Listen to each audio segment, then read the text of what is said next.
Hello, everybody, and welcome to our Yes Zone Live this morning. It is fantastic to have you here.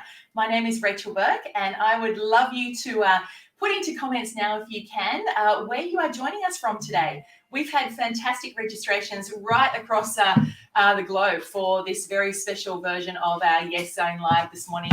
So if you would pop into comments now, where you are joining us from, all around Australia, whether you're in New Zealand or India or England, wherever you might be, we would love to know where you're from.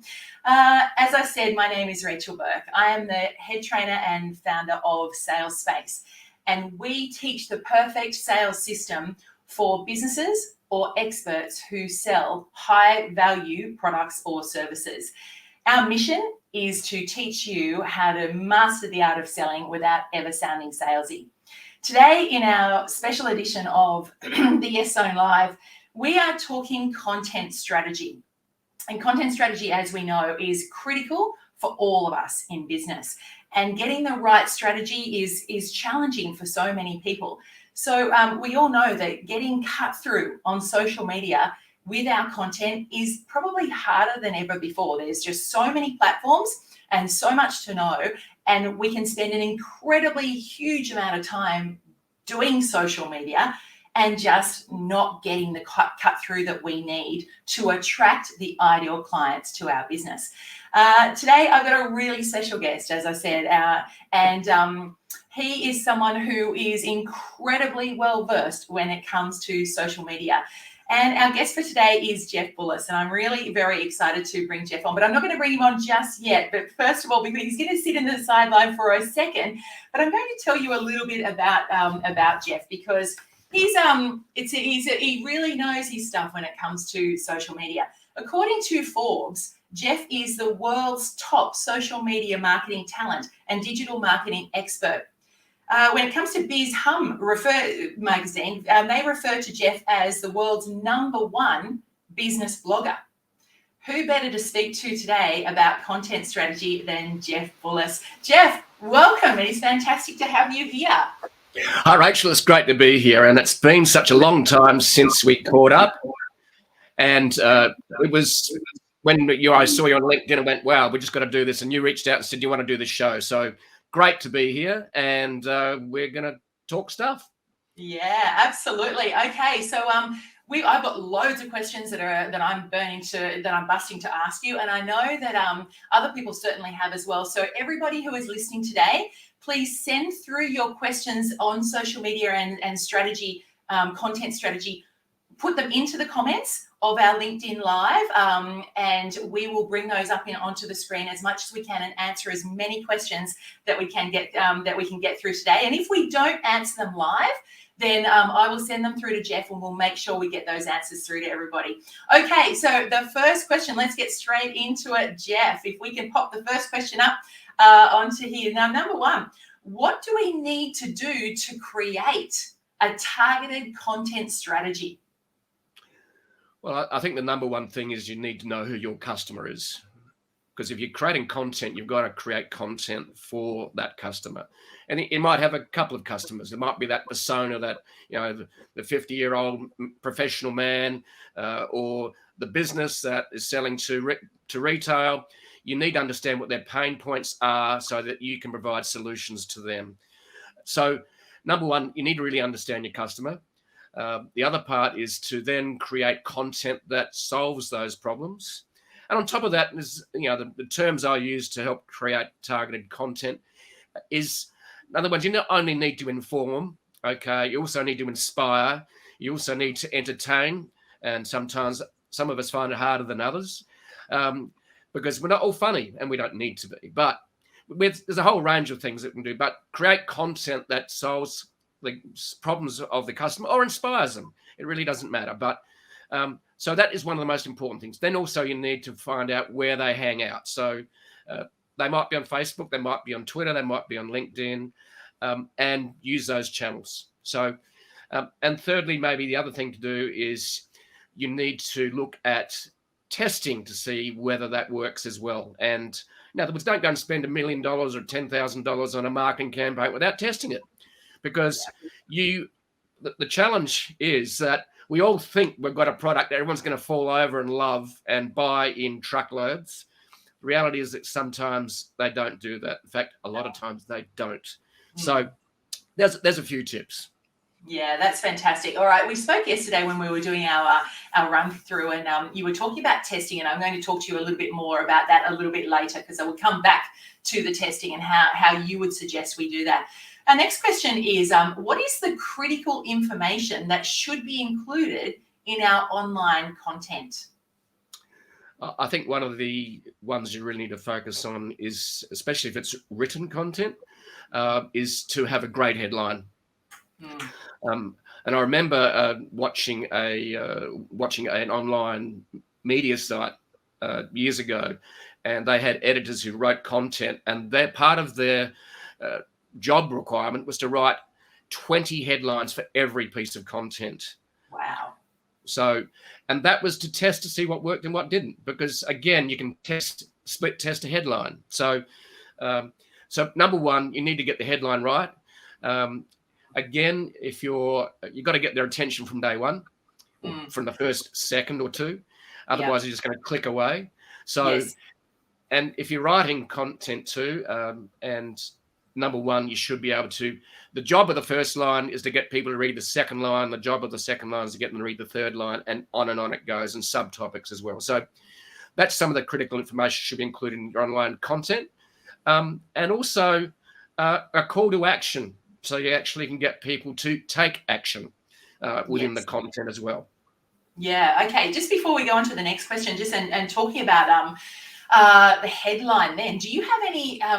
Is there any tools out there that can help us to actually create the best headlines? Where do you have any platforms that you use that help you with headlines, or that you would suggest to us?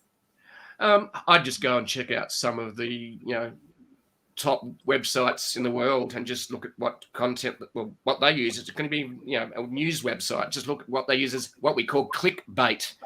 Right. And the reality is I used to have a lot of resources that I go to check years and years ago, but today I sort of have got to a point where it's unconscious, I suppose, competence in that. But you could just Google it. Just go on top headline tips. But what type of headlines work well?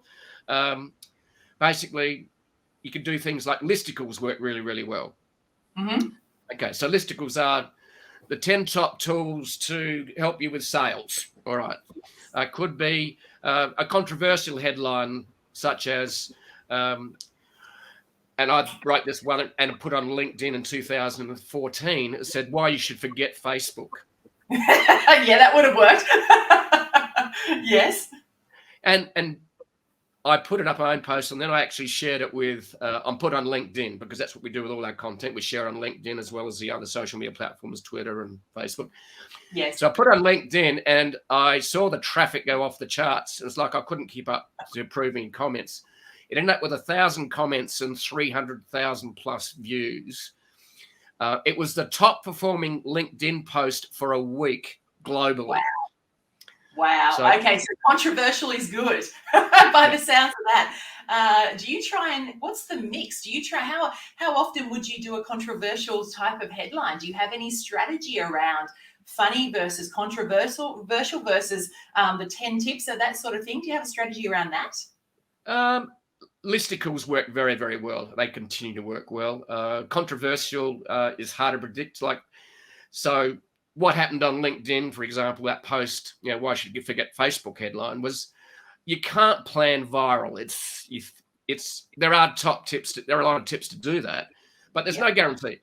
Yeah. And what will work on one platform won't work on another. Yeah. So look, in terms of just experiment and go and read some resources, go and watch what the best in class are doing and the high traffic sites, and see what sort of articles they write. And of course, you still need headlines for videos, don't you? So you need headlines work on video, they work for audio, and they work for text. Yes. Okay, fantastic. I think we could have a whole masterclass on headlines. So thank you for that. Let's move on. Okay, so my next question is, what role does SEO play in social media? I know that some people believe wholeheartedly in it, some people don't. What's your belief about SEO in social media in this day and age, in these times right now? Well, the question really should be, what role does SEO play on your website or blog or YouTube? Okay, great. Because social media, basically social media can help drive traffic to your website where you have optimized for search engines, right? And so I'm going to so SEO, what does it mean? Because if you see an acronym, shoot it. That's really it's one of my favorite terms, because SEO means search engine optimization. What does that mean? It means we are optimizing our content so it ranks high in search terms when you go to Google looking for something. And SEO has changed over the years, but the role of social media for SEO is to help you get attention to that content, so more important people read, click, and that tells Google that it's working. Then a lot of people link to you. So SEO number one rule is the more people that link to you and the high authority of the sites. In other words, New York Times links to your site. That tells Google that your content's important. So in other words, the number and also the quality. This is like the number two things amongst many of their algorithms. But so how important is it? Today, 50% of my traffic, or 50 to 70% of my traffic, comes from search engines. So where people put in a term and I rank neither 1, 2, or on the first page of Google for a lot of different articles. So what role does it play? It's a long game. It's really, really important. And it's not something you will generate quickly necessarily. Sometimes you can, but so you need to optimize your website and blog. In other words, I suppose the digital media platform that you own, not rent, because your own website is yours. Social media is just platforms that you use that are someone else's. Yes. Okay. So, and I would tell you to both play honest on social as well, but also make sure you drive traffic to your website. Because that's your website. Yeah. And Google and Facebook can't shut down your website.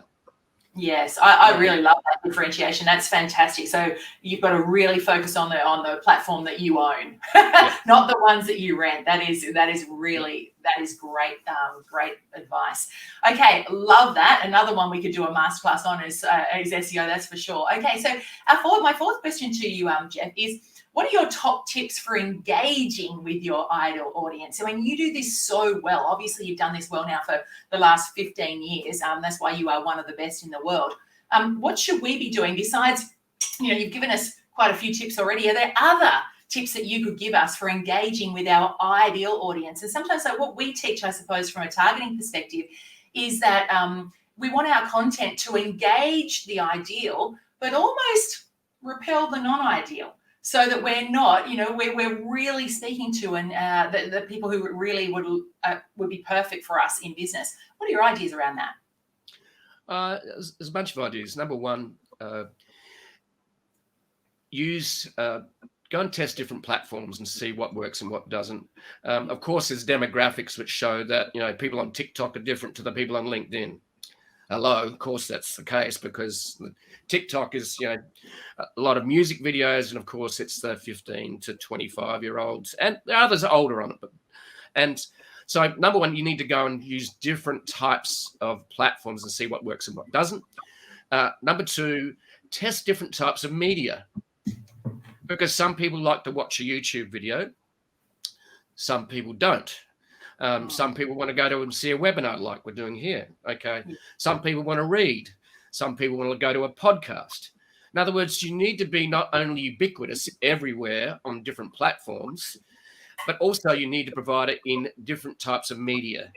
And for example, I created a podcast 2 years ago called, surprisingly, The Jeff Bullas Show, because I couldn't come up with a better name. And we did a workshop for a whole day, but we came up with that in the end. But the reality is that you need to be everywhere as much as possible. So, for example, if you do a podcast, you can record it in video, you can record it on audio, and also you can turn it into a transcript. And also you can put it on a blog post and embed it as well. So essentially, you're creating three types of media, because we've all got media preferences. I'd rather read than, well, I do watch YouTube videos, but I'd rather read because I can read quite quickly, Yes. which means that give me an hour YouTube video in text, for example. Yeah. I could read that in 5 minutes, right? So Yeah. it just depends. Some people just prefer to let the video do the heavy lifting for them. It's fine. Yes. Yeah. And some people are dyslexic. Mm. They have trouble reading. So Yeah. and some people just love to listen, and that's great. So top tips: try different media, be everywhere. Yeah, love it. Just like we're doing when we record this, we will transcribe it. It becomes a newsletter. It becomes a blog. Goes on our LinkedIn newsletter. It goes onto our website. So yes, absolutely. And I know that for me, I love actually. The reason why I love video or audio is because I will listen to it when I'm going for a walk or when I'm in the car and things like that as well. So yes, I love to read, but I also love things delivered in audio so that I can do other things at the same time and be able to consume the information that I'm after. So I love that tip. Thank you very much. We've got lots of questions coming through as well, but let me keep going on these ones and then we'll go to everybody else. Okay, so how do you think social media changes the dynamic between business and client? Changes. I suppose if they see you everywhere, because social media is everywhere, and two, there's different platforms. So there was some research done a long time ago as social media started to emerge, and also with online sales, is that if people saw you once or twice, their trust factor was like 5%. If you're seen 5 to 7 times, the trust factor goes to 50% plus. In other words, what's happened with digital media and social media is that it's given an opportunity to be, and we've used the word before, ubiquitous everywhere. The reality is that you are building trust. And the reality is, and I'm sure you've experienced too, is that most people are researching your content before they even pick up the phone or send you an email. And 60 to 70% of the buyer's journey is now done via social media and online digital content before they actually engage with you directly. So how important is it? It's become the way to play. The way to play. I love that. Hashtag the way to play. Love it. Thank you very much. Okay, next question. How do you segment your audience on social media platforms? I suppose you can do it on LinkedIn, as you know, because that's you can go and look at different profiles and say this is my ideal, and you can do it manually, I think. And the trouble is that there was a lot of automation that allowed you to do certain things years ago, but of course, over time, the social media platforms kept changing the rules. So segmenting is really, really important, but really one of the most powerful ways to segment an audience on social media is Facebook, because it's got the most granular information about us as humans. In other words, they know where you went to school, they know what you're saying online, they've got cookies, so they know so much about you. So if you want to target a small dog that lives in France next to the River Rhone, okay, and get them to buy a collar, then the reality is that you can almost do that on Facebook. Trouble is the dog can't read, but that's another problem. But the reality is that Facebook is maybe the most granular. Google's been working hard at making its, ads more, I suppose, targeted. So the reality is, if you really want to target, you've got to really pay for it on social media platforms, because you can target a general demographic. You can't, I suppose, work out who's going to join up to your tribe, if you like, and become a follower. And I remember when I started on Twitter, I followed everyone that actually had a breath, and it wasn't a good strategy. Over time, I used to hold a mirror up to see actually if they were breathing. If it missed it, they're actually a potential follower. But the reality is that you're able to do that following quite targeted on Twitter by looking at, were they interested in marketing? Were they doing this? Were they doing that? But the best way to target now is with paid social media ads and Google ads. Yeah. Okay. All right. Thank you very much for that. And as you're going back to just before we jump into the last question, you were talking about Facebook, and so I will go back to Facebook quickly now about the testing. You were talking about how targeted you can be on Facebook, and that is the best place for you to be testing your headlines and things as well. Do you want to talk to that quickly before I ask you this next question? Yeah. So testing is really, really important, and especially if you're starting a new business and you want to test an idea, you need to see if it resonates and spend a little bit of money. And you might decide that you'll test it with different headlines. And with Facebook, you can run a set of ads which might have 10 different headlines, maybe the same content. So the reality there is just go ahead and make sure and test everything. In other words, do not assume. Yeah. That's really important. Don't assume that your customer is your customer. You don't know until they actually do one thing. It's called buy your shit, right? So yes. That's the reality. Okay. So the reality is that testing is a one way to save money and also get better. So, and this is what a term that's brought up called minimal viable product. You launch something as quickly as possible. Then you want to advertise and test it, test headlines, but make sure that you're doing what we call split testing. In other words, I don't want to change everything because then I don't know what was working and what wasn't. I need to test. Let's do same information, different headline, and see what works. So really important. And you can do that so well with, with a bunch of different media ads such as Facebook and so on. Yeah, love it. Okay, thank you very much. The question we've got on our screen now, do you believe that social media increases lead conversion and why? I think we probably already answered that one. It absolutely does. It gives you incredible credibility. Let me hand that over to you, actually. I'll let you answer that question. Sorry. I suppose two things here. Number one, being seen on a range of different platforms and touch points, that creates trust and credibility. Yes. The other thing that's important too is people turn up to your social media and you've got 3 followers, and all it is crickets. The reality is that building a credible following. And credible following numbers, what are they? Well, it varies. But I realized early that having a lot of Twitter followers would build me credibility and would open doors, and that's exactly what I did. So I worked very hard early on when social media was very organic, and that's another story. Today there's algorithms now that try and reduce your organic reach because the social media platforms like Facebook and Twitter and so on want to get you to pay to reach your audience. That's how they make money. So, but the reality is that if you have 10,000, 20,000 followers on different range of platforms, that's sort of a good number. A few thousand, that's good. A few hundred, that's okay, but maybe. But yeah, I worked really hard early on to build a substantial Twitter following to help me build my online credibility. And then content actually creates credibility as well. So that's the third tip.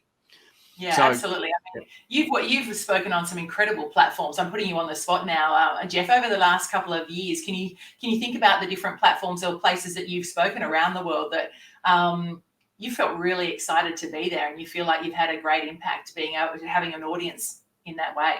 Yeah, so pandemic sort of changed the speaking thing for a while. So I'll go a little bit pre-pandemic, because when we actually were traveling, today we can travel, but apparently airlines are really crap at the moment.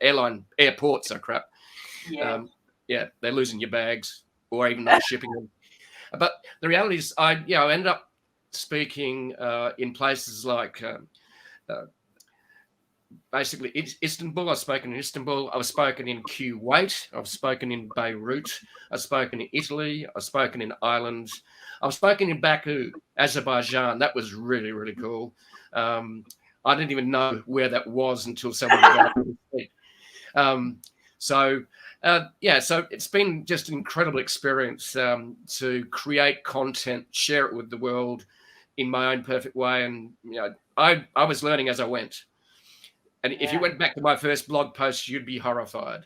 So the reality is, if you're going to create content and you're worried that you're not going to get it perfect, well, you're never going to start. So just start. It's really the most important thing you can do. And it doesn't mean put out, content that is not good, but just do your best and start creating content and sharing it with the world. And for me, what happened was, as I did that, and especially that's what excited me about social media, is that social media allowed me to go one-to-many and share content globally, which we weren't able to do easily before. Yeah. And what happened was, and then it was a two-way conversation, because as I shared it with the world spoke back to me. So I was changing the world in my own small way, and the world started changing me because I got feedback about my content and what worked and what didn't. So, Yeah. and that's what excited me about social media, was people's obsession with it, and two, its reach. And it really was been an amazing journey.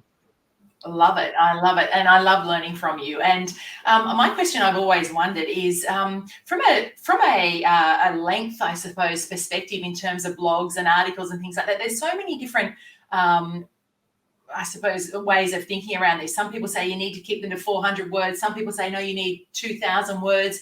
Do you have any rules around that? Or do you say, get your content out there and get feedback from your audience? Look, I started off with about 200 or 300 words, which was enough back then. Over time, we took it to 1,000 to 2,000 words. We also sometimes I put out a long blog post, which was about SEO, and the headline was, "Is Google stealing your content?" And what I mean by that is, let me get to the point on that. The reality is that Google's trying to keep it on their page. So you go to a Google search, and quite often you see the snippets at the top. Yes. You don't have to go to the website that created the content there. You just read it on Google, because Google wants to keep you on the page. So SEO is getting tougher because Google keeps changing the algorithms. In fact, social media is getting tougher on the organic side. Yes. So the reality is that you've got to keep working at your content. Experiment with different lengths. Like, it depends on your audience. A younger audience maybe goes, well, I don't want to read. I want to watch a video. 30 seconds, 10 seconds. Try different lengths. And so, word counts. Try them. But, I wrote 5,500 words on a recent blog post. But what you can do about that, though, is that can be turned into an ebook. Yes. So, so repurposing content is really, really important. Okay, so what I'm hearing there is it doesn't matter. You can just do all different types of length and see what ones are working. And I suppose different people appreciate different lengths of content as well. So that's super helpful. Thank you. That's great. Okay, then. So let's have a talk about now. What sort of ROI can we expect when our content strategy is perfected? Can we ever have a perfect content strategy? So people ask us all the time, if I go to this type of effort, and I really throw our business into content and getting the right strategy, what is the ROI we should expect from that? Is that a question that we can ask you today, Jeff? The only way you can discover your ROI is by testing. Yeah. So, and you might find that one headline converts at 7% to a click. Another might convert at 2%. So that's the important part, is, okay, so how can I maximize my clicks? And how do I perfect that? And what I'm talking about, no one's ever going to get 100% click-through rate in terms of taking you to a page. No one's going to convert at 100% from lead to sales. So there's no perfect strategy, but there's optimal strategies that you can do. And the way to do that and find out about that is by testing it. Yeah. Okay, so testing is the big word here. So great. Okay, and finally, what are your top 3 tips for ensuring success through social media? Number 1, build a sizable audience. Number 2, build an engaged audience. And number 3, also learn how to do very, very good paid social media. So there's my top 3 tips, because the reality on that last tip is that organic is very, very tough to break through the noise online. The platform's algorithms are designed to help them, not help you. Yes. Right. So the reality is that, and also the cost of ads has gone up. So that's why your testing becomes even more important to save you money. Yeah. So they're the top 3. Yeah, thank you so much. That is fantastic. So for everybody listening, or for whether you're live on the show today or you're going to be listening to this recording, then not only are we going to have this recorded, we're also going to write, we're going to transcribe it and write an article. It will be up on my LinkedIn as our LinkedIn newsletter and also sent out to all of you. So if you want the newsletter or you want a copy of this transcribed interview with Jeff Bullas, then please pop in the comments transcription please, or article please, and we will certainly get that to you, because Jeff has shared with us some incredible information, and we've got some great questions coming in now from our audience, Jeff. So Cassandra, great to see you, Cassandra. Do you recommend business owners invest in a platform like the one that Cass has got on our screen right now? Can you see that, Jeff? Yep. So these are tools that will help you with your search engine optimization. Okay, so investing in those tools is really, really important. You do need someone who really knows what they're doing on those tools. Like, they make it look easy, but the reality is that being a power user is very, very important. So SEMrush is another tool you can use, but also there's just simple tools you can use on your website, if it's a WordPress website, that are plugins that can make it really easy for you to, but doing keyword search is really, really important. And basically you find, okay, what are the terms people are looking for in my industry? What are the pain points? What questions are they asking? And then get someone to, one of your team that's good at research. I'm crap at research, really. I let my team do that for me. So you got to work out where you're strong and where you're weak. But the reality is, run with your strengths, hire someone who fills in the gaps where you're weak. So, yeah, but using a good keyword research platform to find out what works and what doesn't is really, and what are the top ranking words, phrases. Okay, so in fact, what's happened over the years with SEO, it used to be 1 or 2 keywords. Now it's 5 to 7 words or key phrases that become important. Yeah. Okay. All right. Great. You mentioned a plugin for WordPress. Is there something that we should know about the plugin for WordPress? It's simple for you to tell us. I can't remember the one I use because my team does all the back end work now. So, okay. But just Google top WordPress SEO plugins. I think one was all-in-one SEO.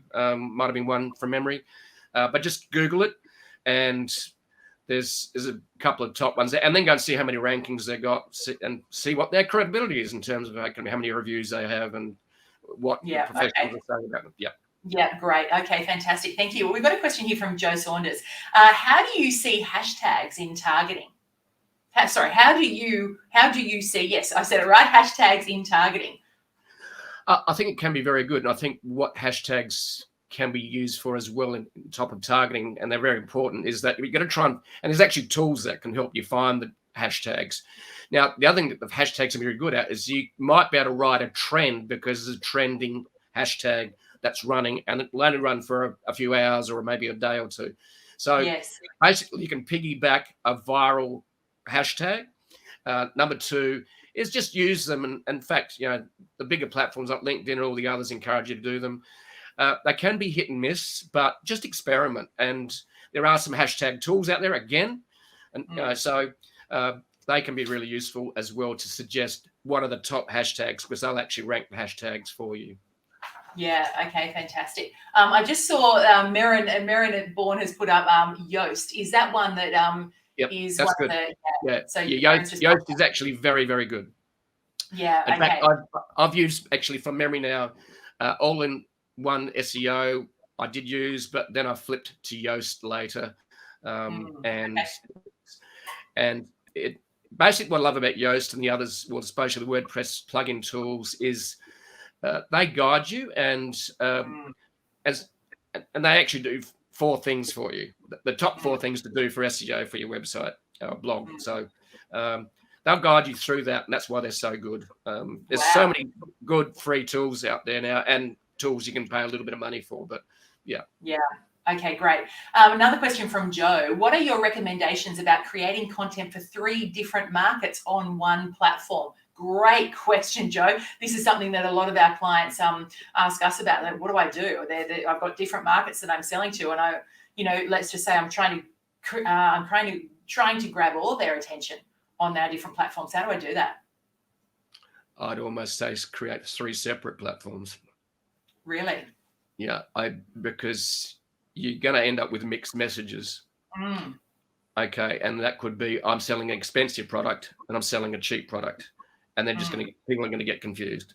So I think you got to be very clear on who the persona is that you're targeting for each of your markets.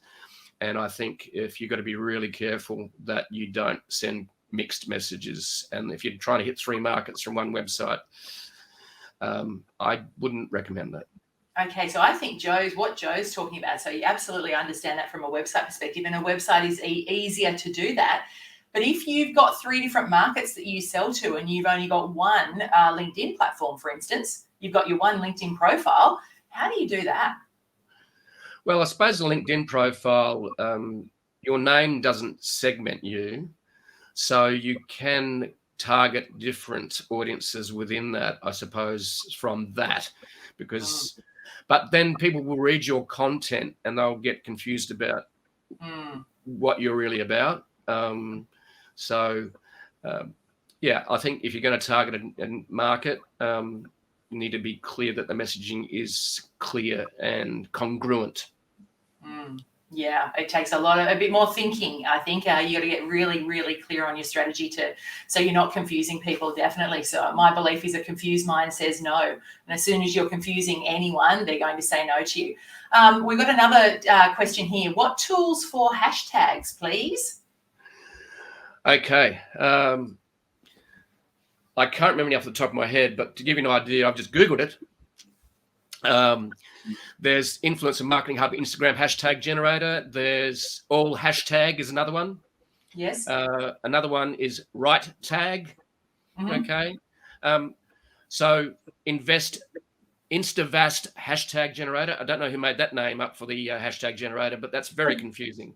Photoloo Instagram hashtag and keyword generator. That's a little worrying.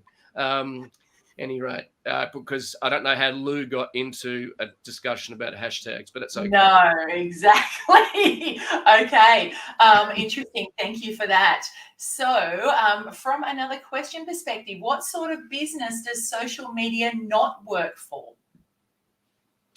I think it works for every business. It just depends on being appropriate in terms of which social media platforms you use. So, look, even the bigger brands are playing with TikTok, and they've got older audiences. So the reality is, if you want to use social media for your business, go ahead, try different things.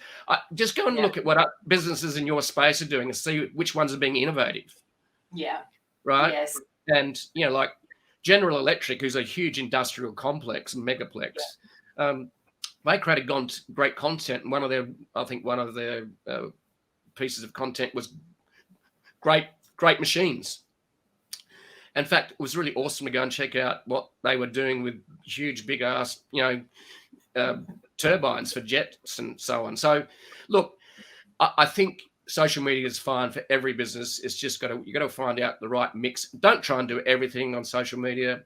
Go and test. Maybe get onto 2 or get onto 3 and focus on those. Yeah. Don't try and be an expert on all of them. But again, experiment and test. And all right. Yep, perfect. A question. TikTok is huge right now. What happens if you're not funny? I know I asked you this question yesterday and you said, I'm going to bring a book today to show you. And the book is called Gin. The gin made me do it. Okay, so. So if you need to get a bit funny, we're not here to spruik any more gin drinking. I'm sure too many people do that already.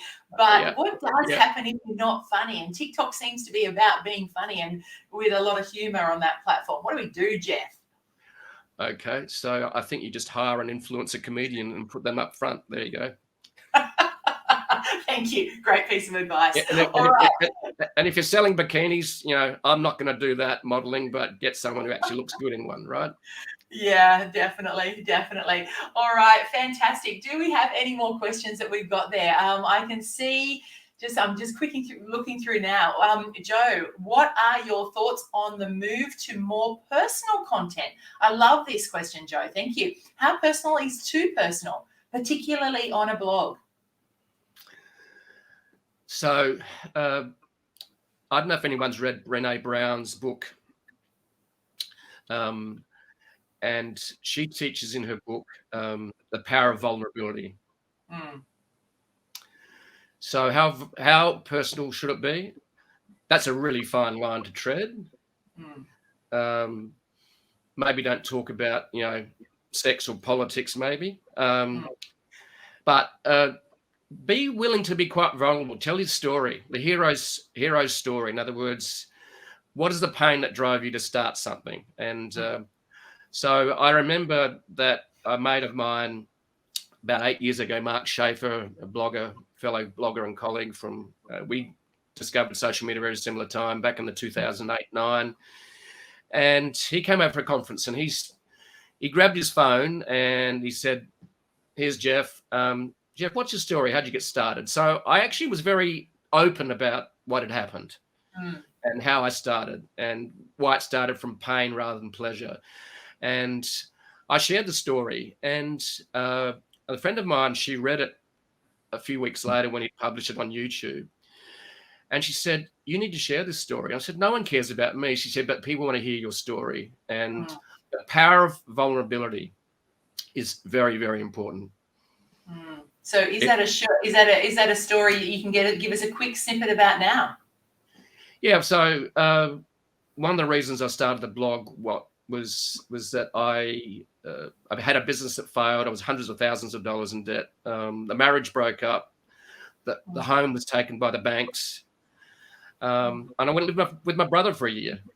Wow. And so, and then I met my partner at the time and down in Sydney, and I had time on my hands to actually start researching and writing. And because I had the time and the silence to actually reflect, I discovered social media. So I've got to be grateful for the pain that happened, because otherwise I wouldn't have stumbled into the path that almost chose me. And that is becoming a writer and blogger basically 13 years ago. Yeah. And I would not have done that if my life had been a joyous adventure before that. The reason it happened is because I was going in the middle of a sea of pain. I had to reinvent myself. I had the time to reflect. And out of that came a discovery that changed my life. And so we're not often, when we get into pleasure, we get into comfort. And we know that when we get comfortable, we just don't get stuff done often because it's just too easy. So nothing like a bit of pain to get you off the sofa, really. Yes, well, thank you so much for sharing your story.